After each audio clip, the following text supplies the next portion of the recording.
Hi, this is Roy Worley. Welcome to the interview show that brings on guests from all walks of life. Yeah, it's here that they tell their stories and delve a little deeper into their lives to see what got them where they are. So grab a drink, have a seat, and relax, because this is the Leo Effect.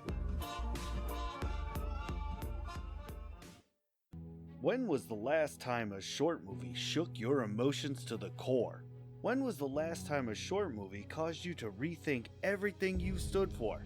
When was the last time a short movie made you proud to be an American? When was the last time you felt the emotion to stand up and cheer after a short movie? The new short movie, I've Got Your Six, written and directed by Bill Foster, one of the industry's newest and fastest climbing directors, will answer all of those questions. Rarely has there been so much packed into a short movie that when you leave, you'll feel more proud of our American military veterans. A movie that was cast only with American military veterans will have you on the edge of your seat, cheering for our veterans and what makes America great. I've Got Your Six will be hitting the film festival scene soon. Be prepared to drop what you're doing and go see this powerful movie when it comes to your area.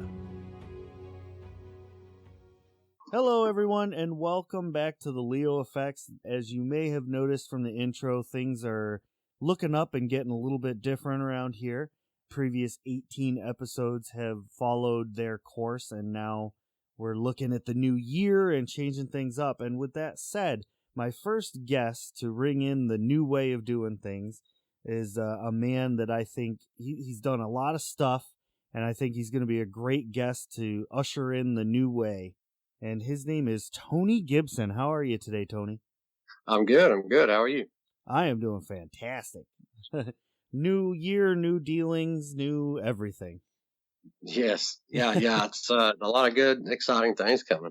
Exactly. I'm looking forward to it. Yeah, I hope that this will bring some exposure to you and get you some new stuff yourself and kind of get you out there a little more. But kind of leaning on that a little bit, let's start this off right. And can you tell everybody what you feel you might be most known for?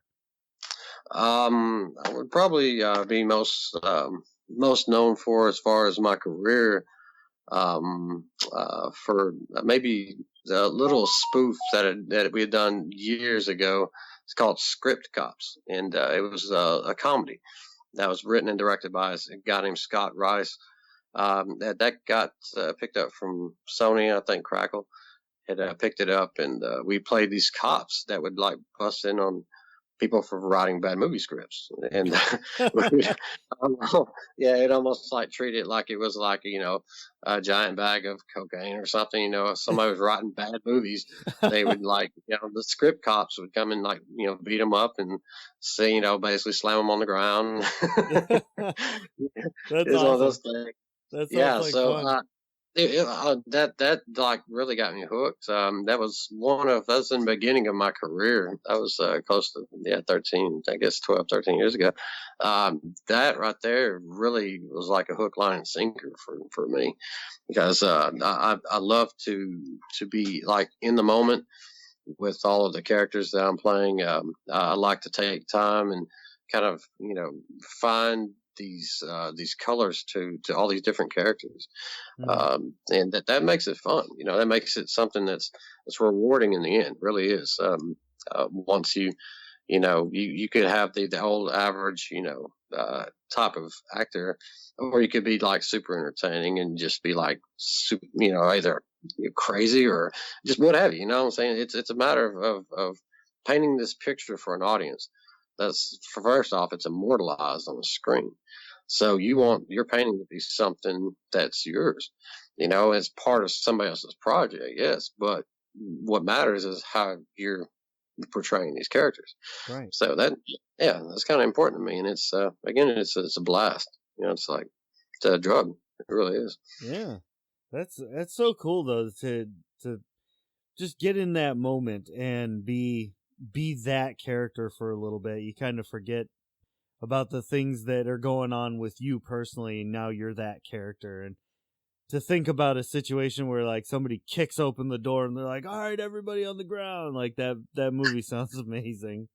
Yes, yeah, and that was and there's a few raids in there where it was just it was unforgettable moments. It really was. I mean, yeah, because it's I think it was meant to be sudden shock and surprise. You know, it wasn't like I think some of the people in the film or in while we were filming actually forgot they were in a film because as soon as we kick in the door, we were raiding the place and papers are flying everywhere. It's something that it was a laugh afterwards, but in the moment it was a beautiful shock. It is what it Right. was. So yeah, That's great. yeah. But I started off in theater, and I was one of those people that was kind of scared stage. In my own way, I was. Really? I was. Yeah, I had like a little anxiety being around, large crowds and stuff. And my professor, he kind of showed me how to break the ice. This man was this guy was like a professor of theater for over 40 years. And he gave me my first acting gig as someone who had to transform from a 1930s cop to an 80-year-old man within 15 minutes of each other. So not only was it like a throw you into the mix with not only just one character, but it's somebody that had to completely change to 80 years old and convince an audience. So I guess coming in with my anxiety was more or less like, okay, well, we can fix that. But Arsenic and Old Lace was my very first theater production. Wow. And I'll never forget it. Arsenic and Old Lace was done from the professor at the time, I think it was Kathy Barber. Mm-hmm. And we had basically sold out every seat in the house when we were doing this production. And of course, it's a comedy, a dark comedy. Everyone that you knew that was in the audience, there was like this thing where if the chair started squeaking and nobody was saying anything, then it was almost like crickets. It's like you're losing attention. You know what I'm saying? Yeah. But if you could hear a pin drop in the back of that room, that means you had everybody's attention. And that was just like one of the perks of being an actor is that you could register these things. There was like a hidden subliminal message as to how good you were doing with your craft. And I'll tell you what, it was every time I got on that stage that I could hear a pin drop. And I wondered why, but I eventually asked them, after, our third production of doing theater, and he's like, well, to be honest, he's like, Raymond told me you kind of scare me. Like, are you serious? He's like, well, I don't mean that in a bad way. He's just like, Johnny Depp scares me. He's like, people that are like, Ray Liotta scare me. He's like, it ain't that they're scary. It's that they're intense. They're extreme about their emotions and how they feed into these people that they're playing. And I guess I did that on some level and didn't even know it. And he told me that I would do very well in film, way better than I would theater. And he told me I was one of his top performers, I was honored to get that, that badge from a guy like that, Yeah. So from there it went into full-fledged movie time, Mm-hmm. Wow. I mean, I've seen some of your pictures on IMDb, and you were kind of a scary guy. So. Yeah, it's good jazz. It is. To be honest, I'm the most humble guy you ever meet. I really am. I'm a giant teddy bear, man. I guess I can have those moments where I'm a giant grape ape. I think every guy's got that in him, where he just bangs his fist on the ground like a 6-year-old. He don't get his way, but well, yeah, who hasn't been there?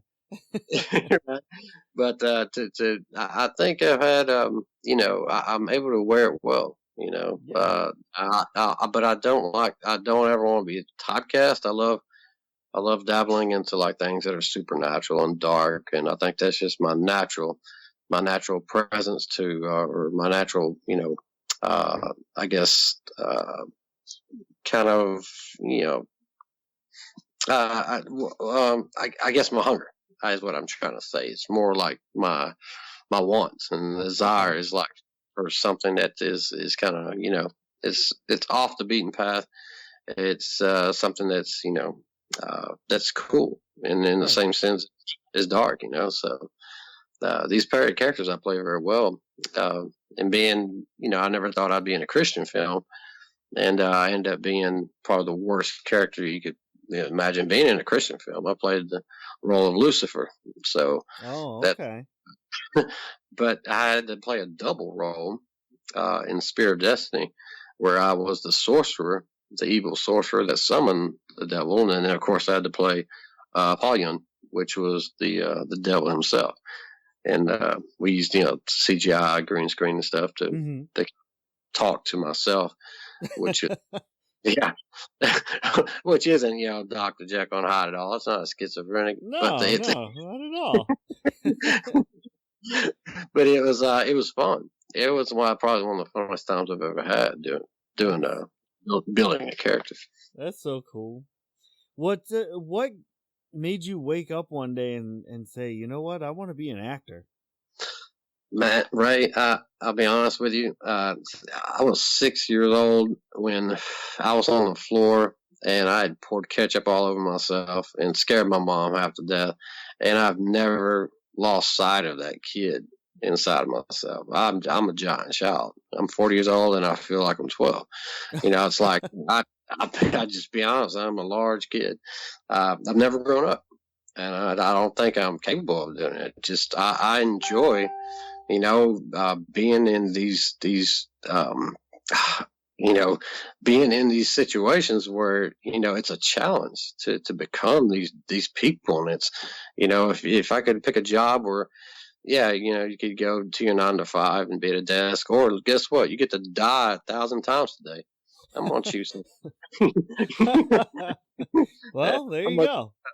Yeah. So, it's one of those things. I'm just, I guess I'm the original version of Peter Pan. I've never grown up, man. Cool. That's a perfect answer, though. I mean, not everybody can be a desk jockey. So. No. But I also see that you've also branched out a little bit. You're not just an actor. It looks like you've dabbled with directing and writing. And is that true?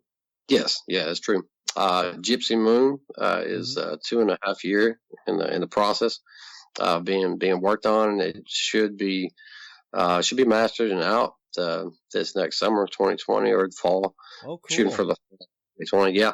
It's starring. I wrote and directed this, and had a lead part in it as the role of the captain. I try to do something with a story that had an original concept. So nobody has names in this movie. They're all called Gypsy, or they're called Captain or Child, or Governor. Nobody has names for a reason, because it's a universal. I'm trying to do something different where it was a universal language. That's cool. So the longer the hair on the people, and the more that they had was like it kind of signified how much blood they had on their hands. As far as a corrupt government, or people that were trying to take over these gypsies, basically the country. So the order is who is in this story that are taking over all of the gypsies, and basically trying to reestablish themselves as a superior race, right? And Alexis Arnold she's the child actor. She's one of the stars of the film. She plays the little girl, that kind of gets lost to the elements with this guy that's kind of on the run, from this creature that just seems to, not let him eat or sleep or anything. It's like it's a torturing mechanism. And then the gypsy, played by Lauren Locks, she plays the role of basically the leader of the Gypsy people. And both actors were incredible to work with. I mean, they were it was one of those gigs where you kind of, especially Alexis, I didn't foresee, working with a kid that had that much talent. To see her like cry on the drop of a hat was phenomenal to me. What it was we was able to I guess I was able to feed each other, to a point where, it was a reality almost. And, the places where we were, the elements wasn't always on our side. So, we had rain, we had, a lot of cold weather in some of the spots, and that little girl's out there, with a cold, and her mother had her there. I'm like, look, we can shut this down. And she's like, oh no, and Lexi was like, oh no, we're moving forward. And it was almost like she was my AD, my assistant director. She's the one telling me we're not shutting down, and and ran a 13-hour set. So, oh my. But I was very honored to work with such an amazing cast. I think Lauren had a monologue that I'd given her like maybe 2 days before we actually started the shooting, and this girl had it like memorized. And it was a long monologue. I mean, it was something that your typical theater person, it would take them, a couple weeks to have down, and this girl had it in 2 days, and it was just like spot on, Alan Brent was the governor, who was phenomenal. Jan Duncan Ware, she had played the role of like the Gypsy Widow. Mm-hmm. So just an all around just phenomenal cast. I think Kristen Koshel, she played the cabin mother. You talking about somebody that could bring like dynamite to a character? She's one of those actors. That's cool. Yeah. So with everybody like together, and you're all in that super extreme intense moment where it's like, we are in this time, and of course it's set back to like 1799 Romania. Everyone is just super intense and geared, and it's its own drug. It really is. It's like a natural drug to be in that element, and for a moment you're preserved in time, and nothing else really exists on the outside world, So it's like it becomes reality at that point in time. Yes. Yeah. That's cool. Man, it's so amazing to hear stories like that. That's awesome. Yeah, I think the newest one that I'm really looking forward to in 2020 is this is a film that I haven't directed. I was in Jackson, which was a horror film this past year, and C.J. Goodwin was the writer director for it. This next film is the name of it's Goodnight Ellery, and I play it's a vampire film. Oh, cool. So it's one of these things where I can't disclose too much about it, but the character I'm going to be playing is just I think it's going to light up the silver screen like nobody's ever seen. It's from what this guy was looking to try to do and what he was explaining was just, it's one of these things that was the cream of the crop to an actor. It's like, oh my God, am I really going to be doing that? It was such an excitement to hear this guy and what he was explaining is going to be done. And that'll be shooting at the end of January, beginning of February of 2020. So, well, I'm definitely going to keep an eye out for that one. You're going to have to keep us updated on when that comes out. Absolutely. That'll be fun. That'll be fun to watch. So, we were kind of talking a little bit about all the different hats that you wear, and I'm curious, of all of the things that you've kind of dabbled in, I kind of, just from the conversation, I think I already know the answer to this, but I'm going to ask it anyway. Of all these different things, what do you like to do the most? Do you prefer to act? Do you prefer to direct, write, things like that? I think I prefer to act. I prefer to take on like a character. To basically make the pages of somebody's story or even my own, and bring life to them. It breathes life into what's ink. Something that's just sitting there and written, it becomes breathable and it becomes life. It's something that you give into it, and that's probably where the top of what I love to do is. Directing is great. I love to direct. I think the best is yet to come with the things that I want to direct. Because of course you've got low budget films, and you've got a spot in your career where given the right opportunity, you'll be able to master what is actually in your head into into like a screen. This of course takes a budget and takes it takes things that that are financially kind of sewed into the entire mix.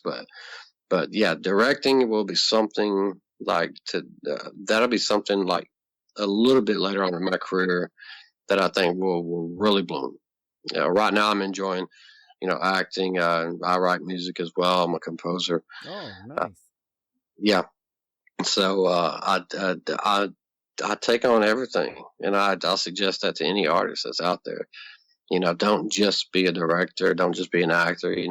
Live in the moment and then love it all. Love everything that you do, because if it's that hard to get an audition, or if it's that difficult to run into the people that you really want to know, then guess what? Just start prepping yourself now for anything and everything. That way, if Hollywood does call or something happens in your career where you're not going to be blindsided by not being able to pursue what you really want, by, with having these other things you also can do as well. That kind of, that kind of thing is something I highly recommend any actors. Be a writer, be a director, be a musician. If you're an artist, then do art in everything. All right. That's some good advice. Thank you. Yeah. So I got a question for you. It's kind of a hypothetical, kind of throw it out there question. I've gotten some varied responses to it, but I feel like it's a good question, and everybody seems to take it a little bit differently. So if a director were to walk up to you, any director, doesn't matter, it can be, whoever you want, but a director walks up to you and says, "Okay, Tony, here's the deal. I want to make a movie. I have a budget and everything, but I don't have an idea. I need an idea from you. You're going to be the star. What's the movie about?" Oh, wow. Okay. I would lay it out to him in 0.2 seconds that we're about to throw something jazzy out there. It's 1930s. It's a rainy night. They got two Tommy guns on the side of a car, and a damsel in distress that's in the top of the building. She's also the ringleader of a giant crime organization. But yet she's this beautiful woman with a pretty face that is able to hide behind her beauty in order to be a crime boss. And you have this crooked detective cop that basically sews the city up with everything that he can, because he's, let's just say he's one of these people that's never had any judgments against him, because he's affiliated with one of the higher bosses in the mob side, and then he's also running the cop badge thing to kind of be a front for everything that he actually wants to do. And let's say that these two actually are at war with each other, and things happen throughout this rainy night that is action packed. It's back to back. It's kicking indoors. It's Tommy guns going on. It's everything you can imagine inside of a cigar room with the cards and the gamblers and the sharks, to basically dancing in the rain like an insane person. And then I could go all day long. But I like it. I like it. That sounds like a perfect movie right there. Yeah, it's something I was actually thinking about writing. So yeah, you just caught the first end of that. That's great. Oh man, so we're starting to work our way towards the end of the show here. Time flies when you're having fun, as they say. Yeah. But I don't want to close this out without giving you an opportunity to tell people where they can go to keep an eye on things. If you have a website or a production company or something that they can go and just keep up with the new things coming out. If you could tell the people about that, that'd be great. Okay. Well, to find the best side of my insanity is probably Howling at Full Moons at Instagram. I write poetry. I write stuff up all the time over there.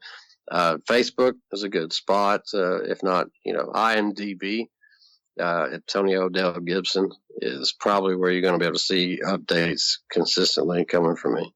Mm-hmm. All my contact information, ghostship036 at Gmail. I try to, I'm one of those guys that keep a lot of irons in the fire. I'm never going without doing something because I'm just, my brain doesn't work like that. So yeah. So with everything on top of that's coming out in 2020, I would love to meet new artists and work with everyone, so yeah, that's probably the best way to reach me would be to, just PM me on Facebook, or shoot me an email. That's where it begins. Cool. That sounds good. Sounds great. So, in these last few moments here, I just want to say, Tony, it has been an absolute pleasure having you on. I appreciate you coming and doing this interview with me. I really didn't know what to expect walking into this interview, but you've been nothing but a superstar the whole time. So thank you so much. Thank you, Ray, man. Thank you for having me on the show, man. Absolutely. And I want to thank all the listeners out there. As I've said many times before, I can't do this without your listenership. So thank you for tuning in and listening. And everybody, we'll see you next time.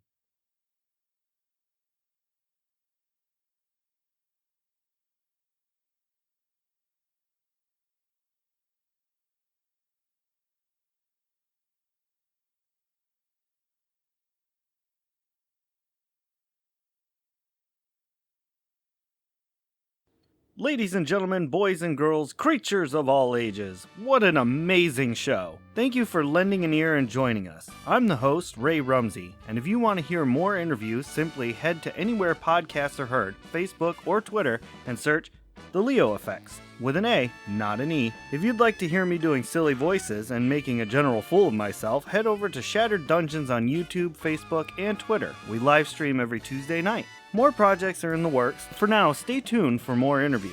To book yourself as a guest, you can head to theleoeffects.wixsite.com/podcast or send me an email at theleoeffects@gmail.com. Remember, this has been The Leo Effects, and great shows require great listeners, just like you. Thank you, and we'll see you next time.